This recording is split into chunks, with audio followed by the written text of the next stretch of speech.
Distinguishing between South Africa and Australia is super difficult. I mean, just look at these panoramas. Which one is which? Psych!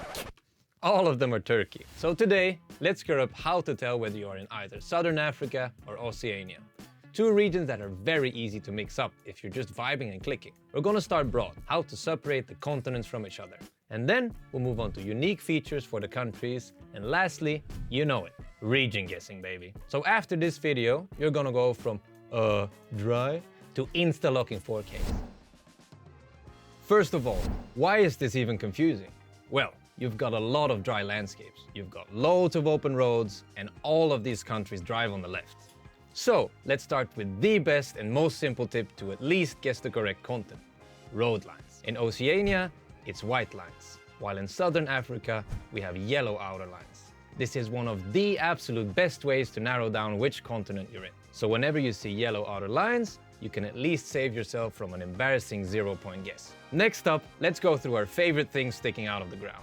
In Oceania, you can see bollards everywhere, while in the Southern African countries, not so much. There are some, but way less frequent. Language can be a very helpful clue. Southern Africa has strong influences from both Dutch and British colonization, which is still visible in place names and languages today. For example, you might see traditional African names like Neberha, alongside more European-style names like Wemmershoek.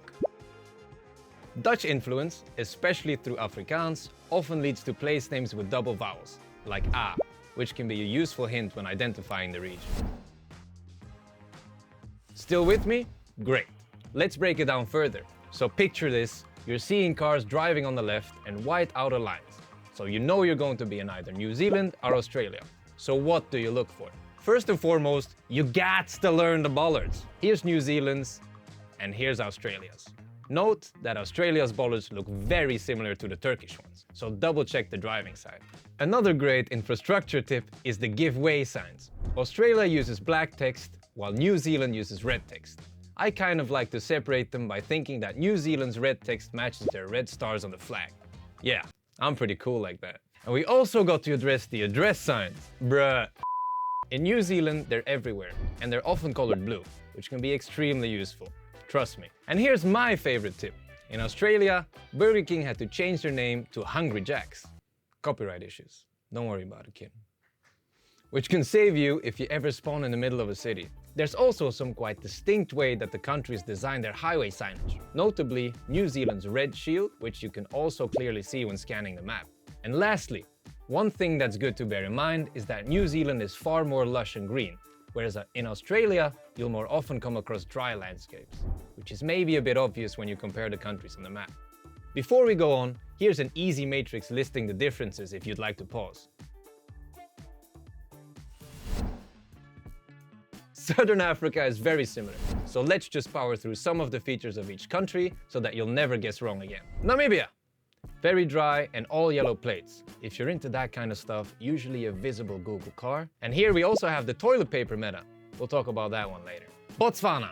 Very dry with yellow back plates. They are white on the front though. Their most unique features, striped colors on the posts and curbs. Lesotho. Dry climate, white plates and round huts. Can almost always see either flat and soft hobbity mountains. And quite often, you'll also see traditional clothing, like Basotho blankets. Eswatini. We have a dry climate, often tall dry grass, white plates and MR road numbers, which are unique for Eswatini, and less dramatic mountains than Lesotho. South Africa.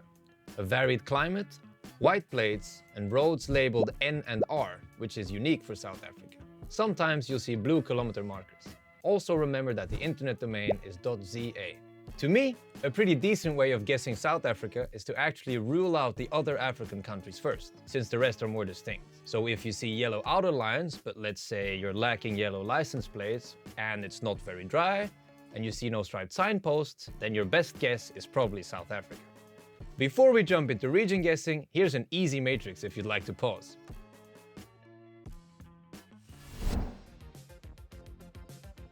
Alrighty mate, let's kick off region guessing Australia. It's low-key the most simple and fun countries to region guess, because each region has a lot of their own little cute quirks. So let's go through them state by state. Yellow signposts. You can find them everywhere in Western Australia, and they are one of the best tips for this region. And more of a vibe thing is the reddish dirt. This is not 100% reliable, but it can be very useful if you're completely lost on a desolate reddish road. Northern Territory. Here you'll find rusty looking poles, and if you see termite mounds, you know, these weird little dirt towers, then you're in Northern Territory. South Australia. Let's see what Zigzag has to say about his home state. This is South Australia. Yeah, the Stubby poles. South Australia. Let's get it. On the poles in Queensland, you can often spot these blue stickers or this black marking. New South Wales. Here, you'll find yellow license plates. You'll also find this yellow reflector at the end of the guardrail. And the full red no stopping signs. You'll also find these in the Australian Capital Territory. Victoria. In Melbourne, you'll find these blue squares on the poles. Tasmania, or Tas as we like to call it. Here, the highway signs are all white, which is pretty useful. But it's also here that we have the iconic Tasmanian poles. Here, the possum guards that are wrapped around the poles are painted in green. And now a special tip, Nullarbor, a desolate and flat area between West and South Australia with almost no trees, where hardly anything grows. New Zealand is actually tricky to region guess. There aren't really that many simple tips to guide you here. They are more complex, but here's 4 tips that can be useful. First of all, look at the trash bins. It's not unusual that they're marked with the city or the district. There are also some unique bus signs which can be worth learning. Here is Auckland, Wellington. Cornfields are found on the Northern Island. Vineyards. First instinct should be Marlborough or Hawke's Bay region.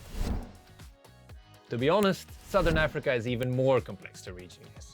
As we're trying to keep it on the slightly easier side, we want to give a big shout out to the fantastic Plunkett community, in case you want to dive deeper into it. But let's review a little bit surrounding the region.